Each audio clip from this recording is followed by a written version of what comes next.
chỉ vậy ule với anh chú motor này tu thế ta na thu lom motor kan tia khan lir thei này tu ti jok o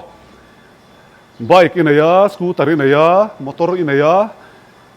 athar te poilo le thar ta ni antinan athar showroom atang hen la suaka eng tin nge ien ko la zui zel ang ti kha tam tak chon kan hello mai theya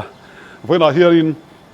motor này tu te ta na thu lom em garon khen don cheu ni helai hi kan om na lai hi ram hun north community hall bulania kan sia thei dan turin tui khur bulani mai sia lo turam lo industry pe nga khanin in tlan thanga vela mai koi phelenga chulai chu lo ni mai hi ambassador ania hei a building pum mai hianin rong ka na baga custom te thil sang sang anti na mun khania voina hian ka tlo pui don chewani keipon voina hian hei kan ma kan huang hian so lai son hei ka kar ka khoi thatir dona a chan chu hei kumnga ve lai lo ni ve to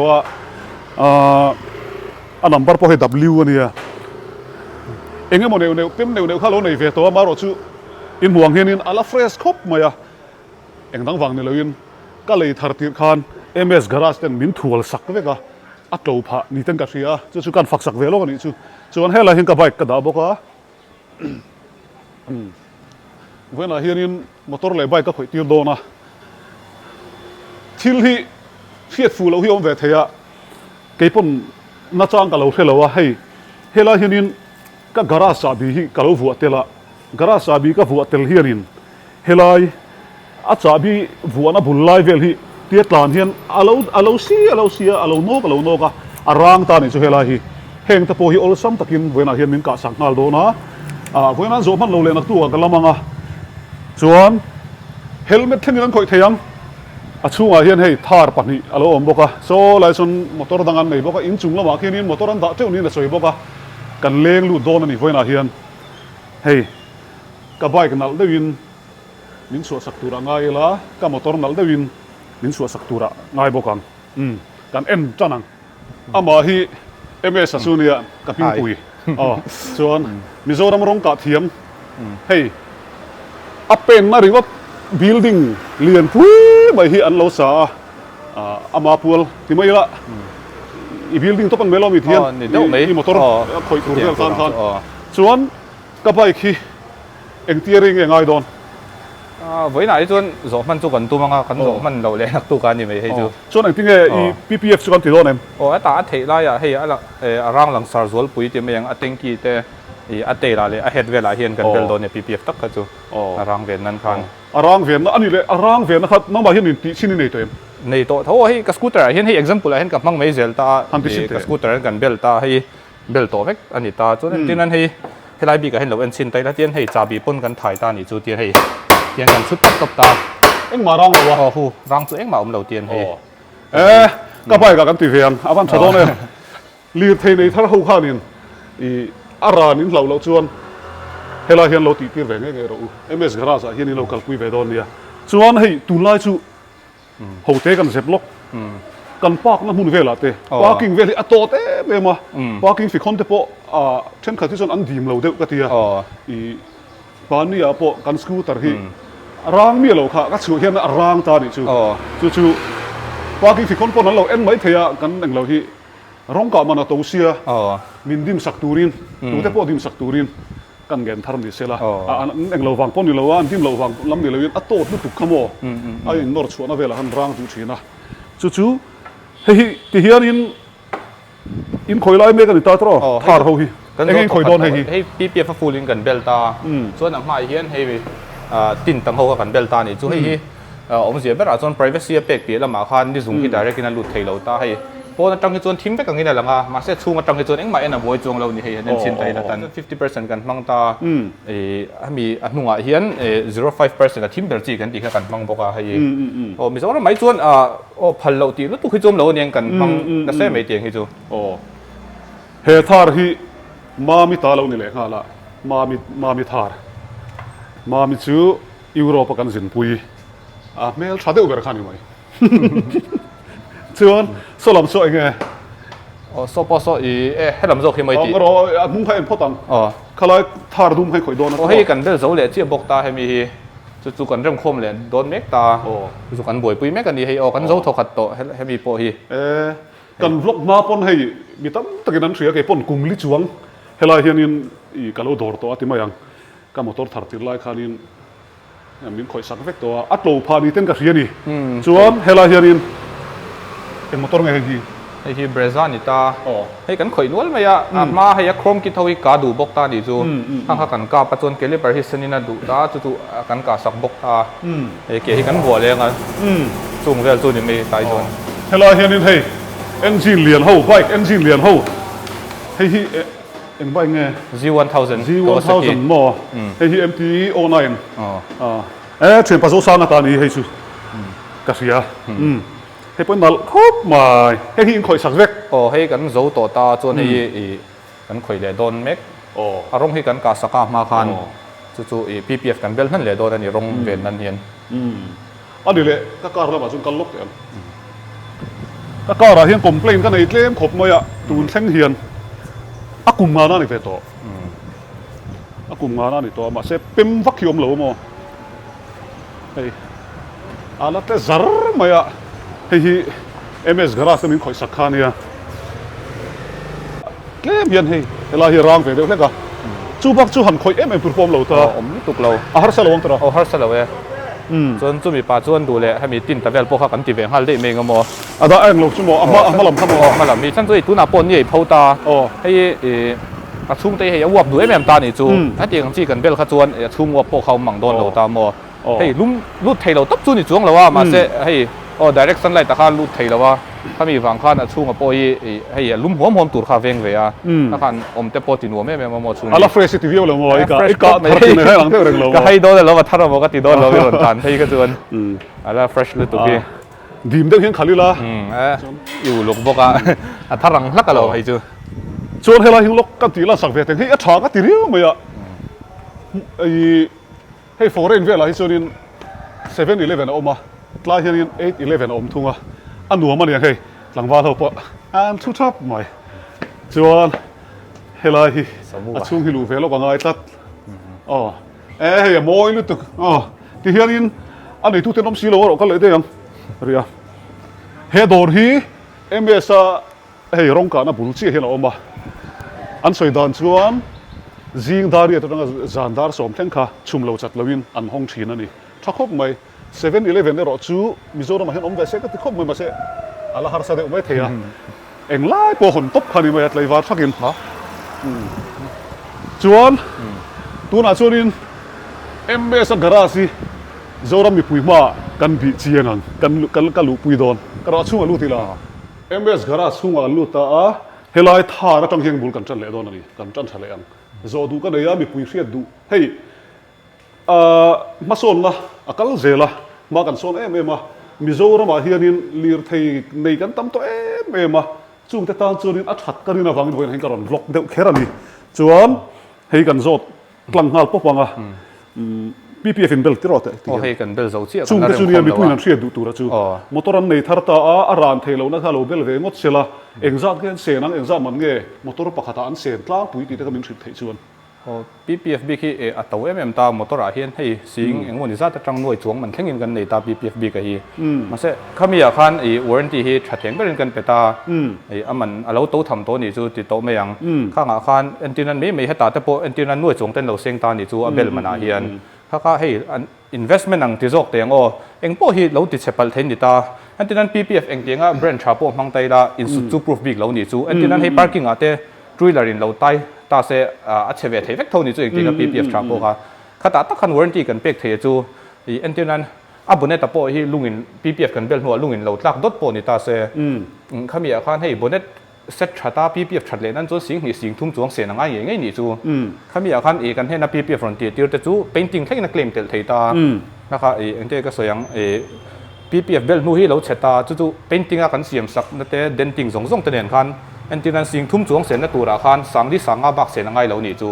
ถ้าให้ PPF เจ้านี่เราเป็นจริงแค่กินนักเลมเตลเทไปเกี่ยมานี่จวนครับว่าทวีอันนี้จวนินมอเตอร์ในทาร์จวนินอันนั้นปันเดียวซับกันริงนี่ไทยโดนเรามั้งเนาะถกตุลาเวลง่ายโดนอีกครับ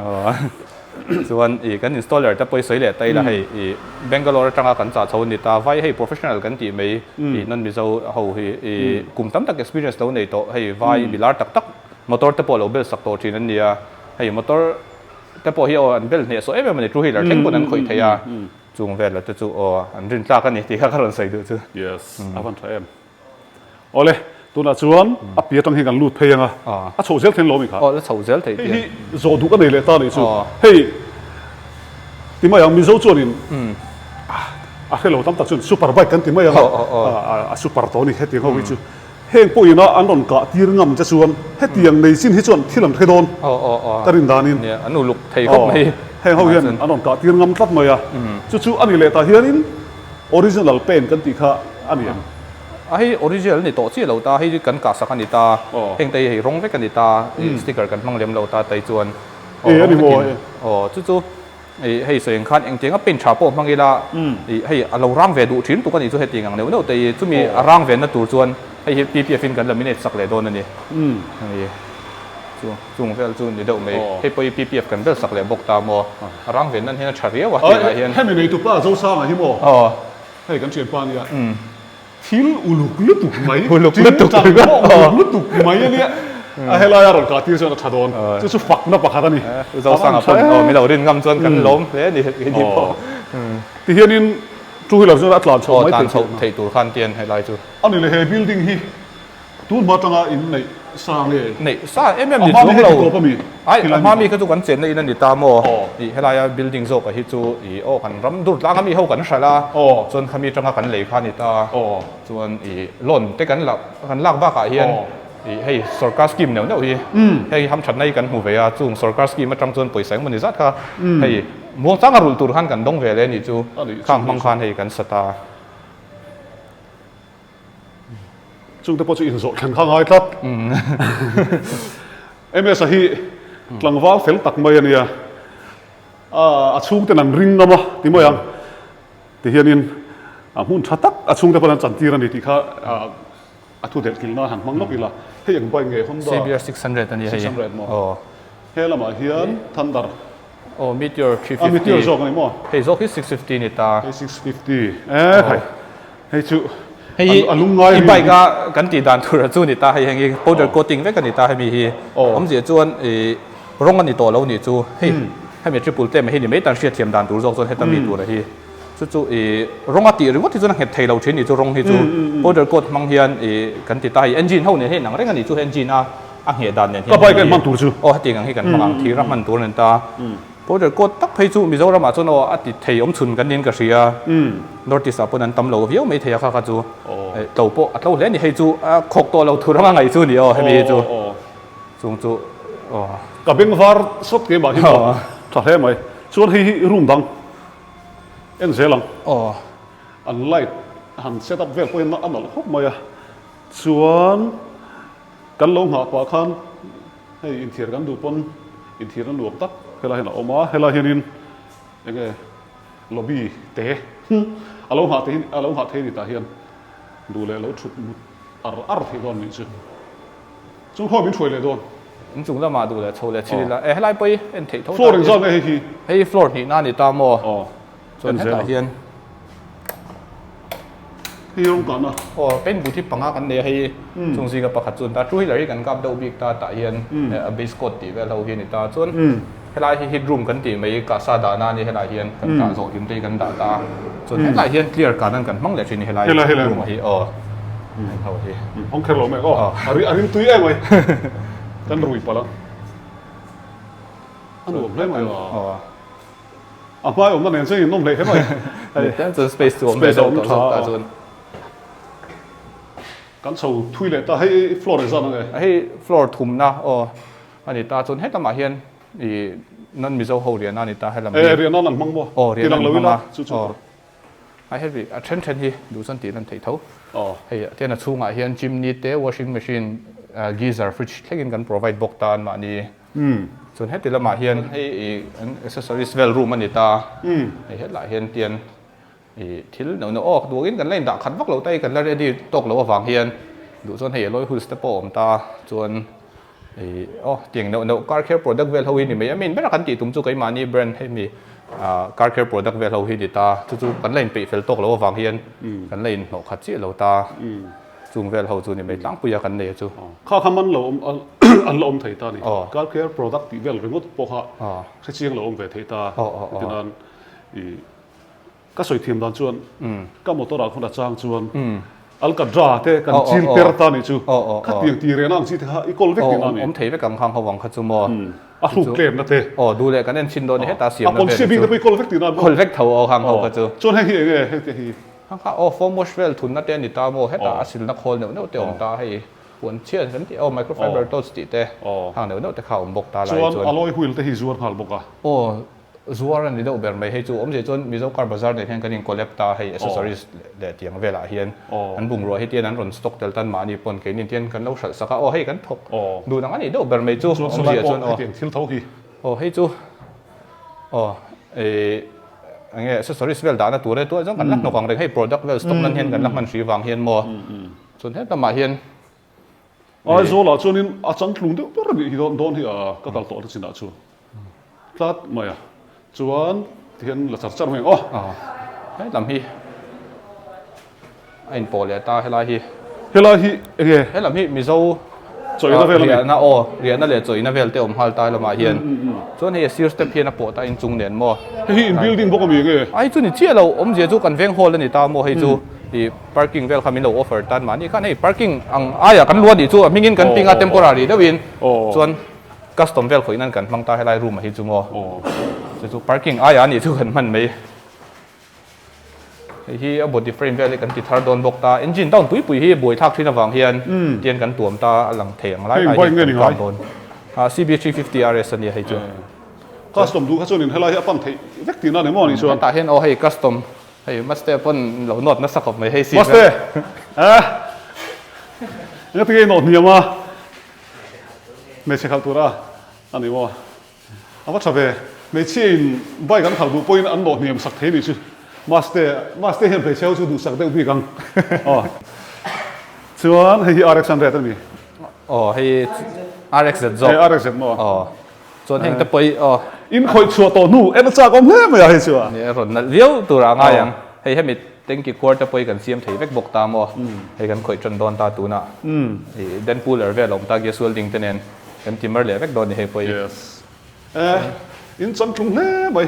a custom na thlengin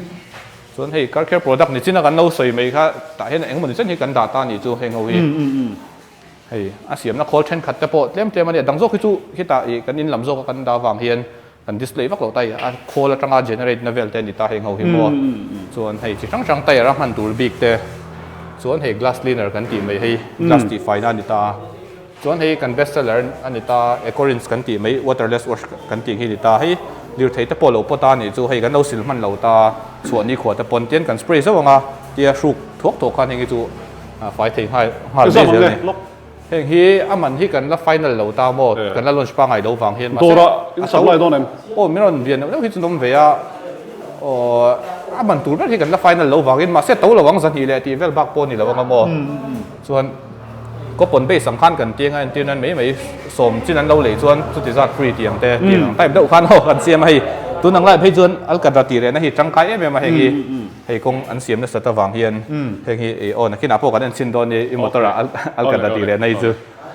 anh lại thì anh vuột nó lom khóc mày nó chỉ cần sửa sang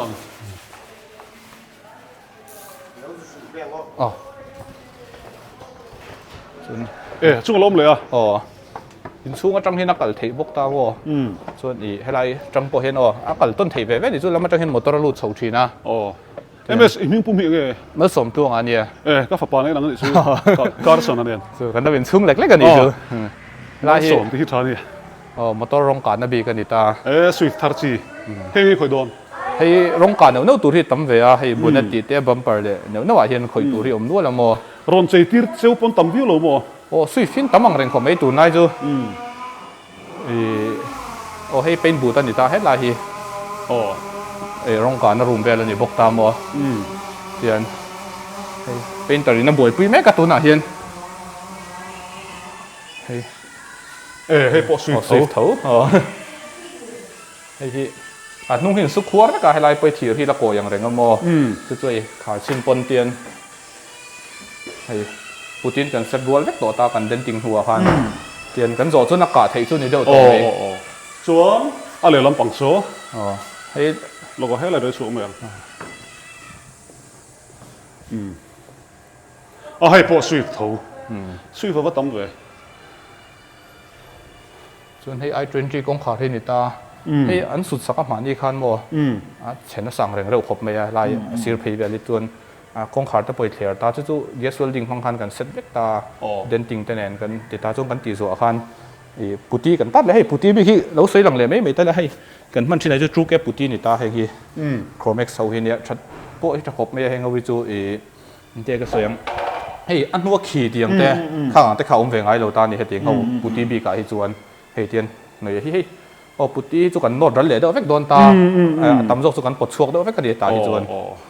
ให้ตาให้เยสเวลดิ้งแต่ปมบอกตาจีก็ให้เซเวลข่อยในแต่ปนโม่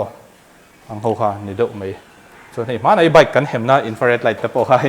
เราไม่กันงั้นเฮ้ย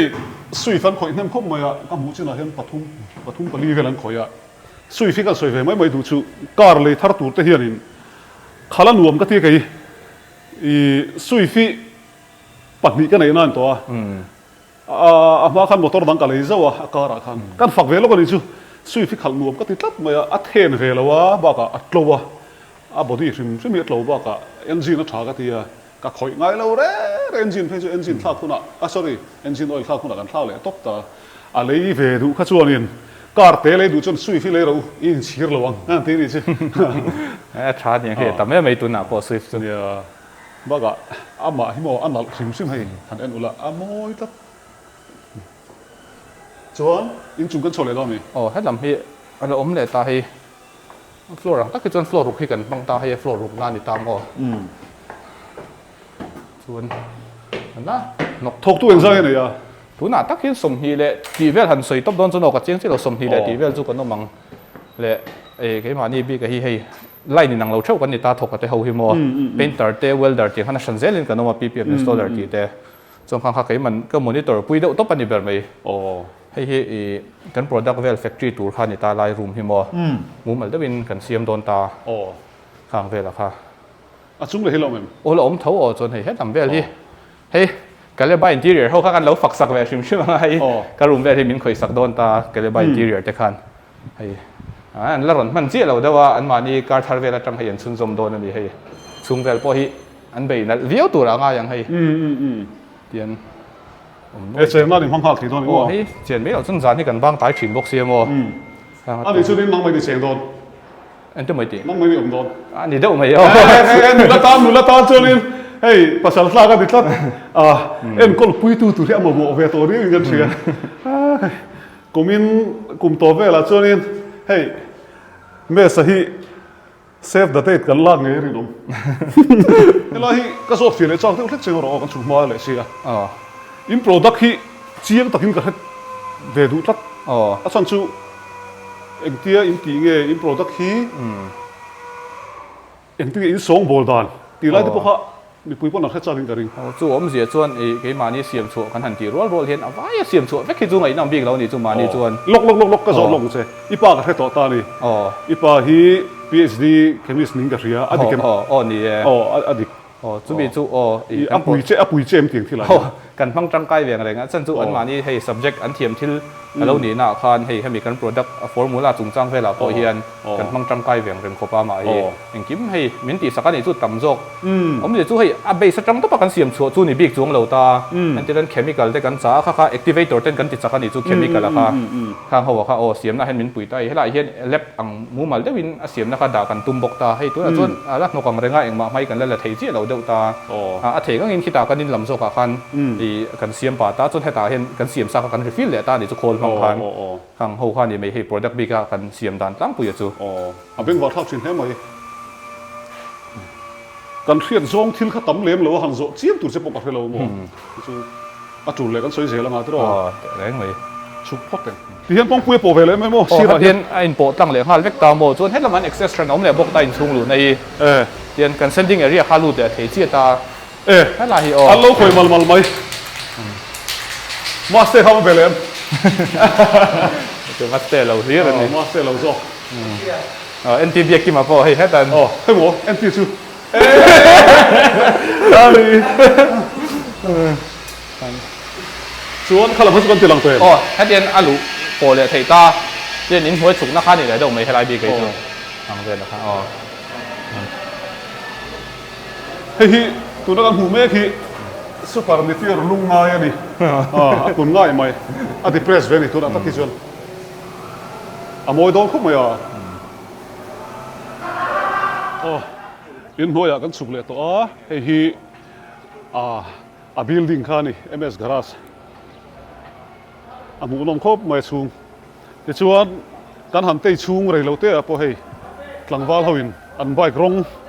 ka tir turin an lo hung le to ms lat khop mai chuan so lai chuan kan ka ve tur ka motor hei ms garage ka han phang thuk thuaka ti hianin ka motor ka ma le ka nu kha tilan ve ka du wangin an ka ma hi kan la le zuai anga chuan ke hian ka ho salanga nak tu ga hianin in zo man don tro zo man chuan tum don ya kalamanga ka video hi karon chun zom don ani an ka ma le ka nu kha to pa hian in mu ve zau ka du sia chu tu na hianin tangkai pui tam takin om ka ringa chan chu mei chia po abik takin two wheeler le an tam lutuk scooter le an tam lutuk motor le an tam lutuk en kol zui le hi kan mo purna mi wangin helai hian an lo en kol pui don cheu ni ms garage hianin arang theo chi te khan lo nei veka chung chu vena kan soi tum chu nia du soi vero se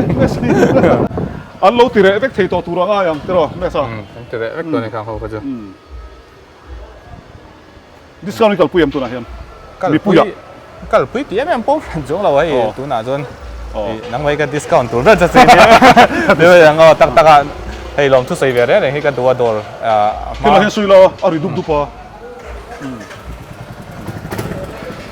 mà số mà ra hiện cần lỗ mấy mấy đồ cần ti làm đầu tiên là cùng lý cùng ngao về chỗ liếm tuồng mấy đồ lóc sặc lên chung à cần lỗ mấy mà gì hay cái sắm sấy lại thôi cần lóc sắm sấy lại thôi đây tổ lên từ cái mà mình motor hi nãy kia anh tí số hona khal cái gì là vậy anh mà mình hiện phal tura ngay là chuan cái bộ em sẽ chung à hiện cái lỗ mấy mà đi hey cái motor hi cần lấy thar tiền khan at lâu dọc du in cái ceramic coating ti te enge mo min thual saka ka bike basa jok r3 basa jok kha min khoi sak boka tun thleng hian ka khal to nain ka mu thina alandal ebe sa ya fak tak tak leo ha chuan hei po hinal de win non chule turanga ila le ti hianin jing taka kalin tlai taka an lo zo mana motor an lo zo mana chuan in bike chu lo zo man chi lo ani dang kan lam mai anga he ka lom hle mai kan hua nge ka mi ta tung ti zong in sayang hey tu na hianin helai windshield hi helai hi da thalang hi ti mai ang min bel saka in chung lam tang chon hei a clear eng kim mai kha eng thai em ma se pon lam tang hianin he privacy kan ti don nge ni chung halang thei lo ni pon lama tangin hei helai te hi ppf min bel saka ppf hi kan soi tong khan hei chabi te po hian han ti de wila arang mai lo ni maro chu mat te wati han ti ka chun rang thei lo kha om chuang lo wa ti vak vak kher tur ni lo wa ma se